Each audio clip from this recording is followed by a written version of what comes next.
হজরত হাসান বসরি রহমতুল্লাহ আলাহি একদিন মক্কার বাজারে গেলেন কাপড় কিনতে। দোকানদার শুরু থেকেই কাপড়ের প্রশংসা করতে শুরু করল। ক্ষণে ক্ষণে শপথ করে বলতে লাগল তার কাপড়ই বাজারের সেরা ইত্যাদি। তিনি কাপড় না কিনেই দোকান থেকে বেরিয়ে এলেন। এমন লোকের কাছ থেকে কিছু কেনা নিরাপদ নয়।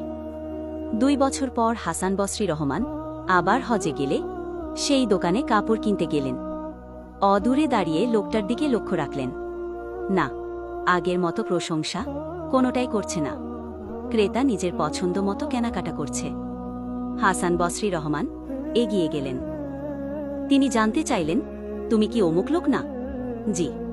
তাহলে তোমার এই পরিবর্তনের কারণ কি? তখন আমার ঘরে প্রথম স্ত্রী ছিল। আমি যদি সন্ধ্যায় অল্প টাকা নিয়ে ফিরতাম, সে তুচ্ছ-তাচ্ছিল্য করে আমার রাতটাই মাটি করে দিত। আর যত বেশি টাকাই নিয়ে যেতাম তার চোখে লাগত না। আরও বেশি কেন আয় করলাম না তা নিয়ে উঠতে বসতে খোঁটা শুনতে হতো। তার বাপের বাড়ির দোহাই দিত। তারপর আল্লাহ আমার দিকে ফিরে তাকিয়েছেন। আমার প্রথম স্ত্রী মারা গেছে। আমি দ্বিতীয় বিয়ে করেছি। বিয়ের পরদিন বাজারে আসছি।